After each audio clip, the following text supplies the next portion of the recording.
untuk datang di acara psikoedukasi yang aku lakukan pada hari ini. Sebelum itu perkenalan dulu, nama saya Sena Melia. Saya akan mengadakan psikoedukasi yang tentang belajar mengendalikan dorongan belanja online dengan tema tidak semua yang kita inginkan perlu langsung kita beli.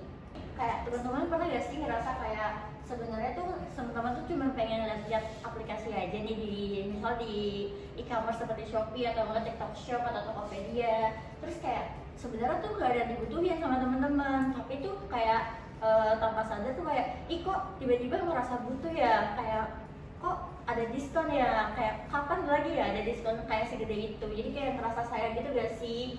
Nah terus kayak temen-temen tuh pasti kayak ngerasa akhir-akhirnya jadi ujung-ujungnya tuh malah ngebeli itu. Teman-teman tuh tahu gak sih apa itu belanja impulsif?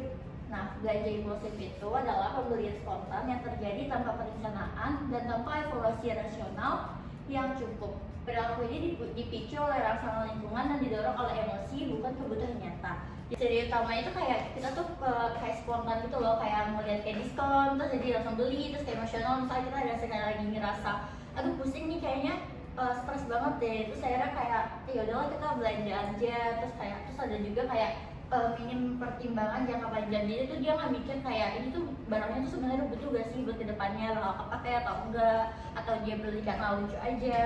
Belanja impulsif mungkin terasa menyenangkan di awal, tetapi ada dampaknya yang sering muncul setelahnya. Secara psikologis bisa muncul rasa bersalah, penyesalan, stres finansial, kehilangan rasa kendali, boleh membedakan kebutuhan dan keinginan. Jadi tuh dia nggak bisa membedakan kayak itu tuh sebenarnya barang yang dibutuh atau barang yang diinginkan. Nah inilah yang membuat belanja impulsif menjadi siklus, bukan kejadian satu kali. Selanjutnya ada kontrol diri dalam psikologi. Dalam psikologi, kontrol diri adalah kemampuan menahan dorongan sesaat demi tujuan yang jangka panjang. Dalam konteks belanja online, kontrol diri menentukan apakah dorongan itu langsung diikuti atau kita kelola dengan sadar. Yang penting dipahami, kontrol diri itu tuh bukan bawaan lahir dari lahir. Nah, kontrol diri adalah keterampilan psikologis. Jadi itu kita sebenarnya bisa mengolah kontrol diri kita tersebut. Menurut teori ini, kontrol diri bekerja seperti otot. Biasanya tuh lebih bisa lelah jika digunakan terus-menerus. Jadi kayak sebenarnya kontrol diri kita tuh bisa melemah kalau kita tuh menggunakan itu terus-menerus. Terus kedua, melemah saat stres, lapar, atau kelelahan mental. Nah biasanya tuh kalau kita lagi sedih, atau kita lagi stres, atau kita lagi lapar, nah biasanya kan kita bakal sulit untuk mengkontrol diri kita. Terus yang terakhir ada kondisi itu disebut ego depletion, emosi versus otak logika. Dual system theory atau dual system theory. Dalam diri kita ini ada dua sistem pengambilan keputusan. Yang pertama itu ada thought system itu atau emosi.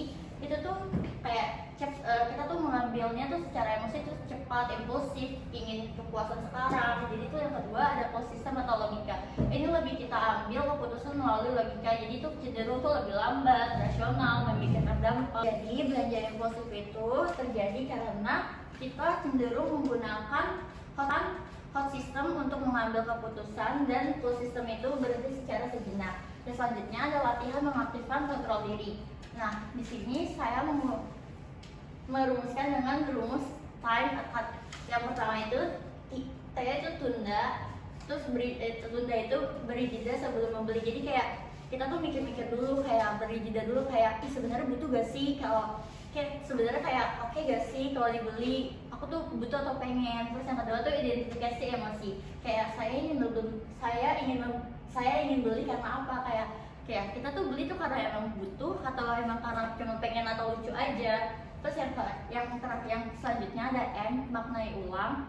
Ini tuh kebutuhan atau hanya keinginan. Jadi kayak kita pikirin lagi itu tuh butuh atau kebutuhan yang benar-benar harus kita beli, atau kayak cuma keinginan sesaat aja karena emosi kita. Terus yang E itu ada evaluasi dampak.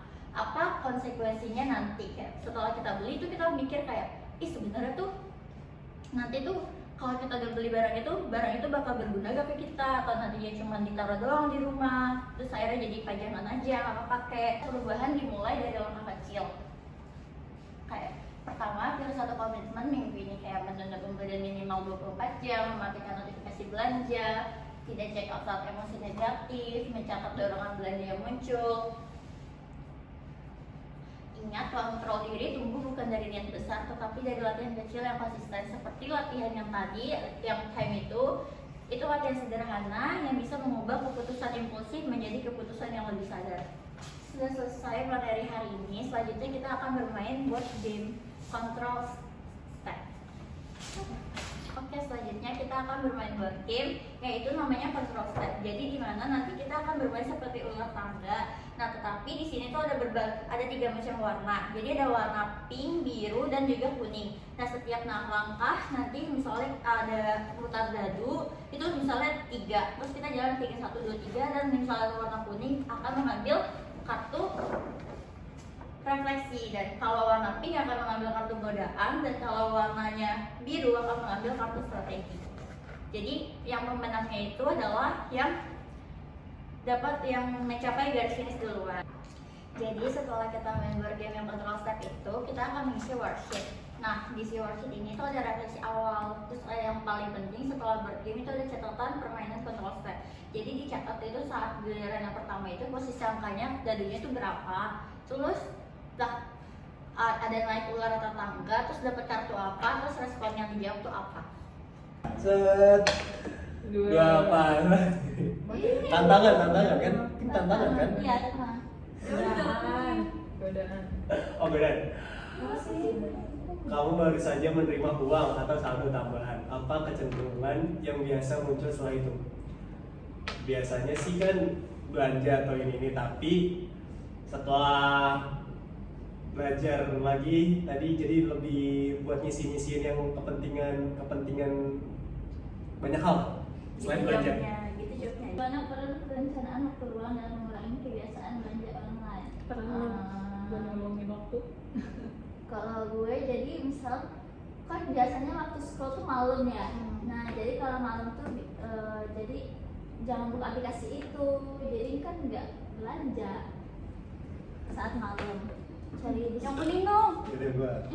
Sabar Sah. dong. Kocok dulu. Ya, kocok dulu. 10. Mana ini? 10 jir.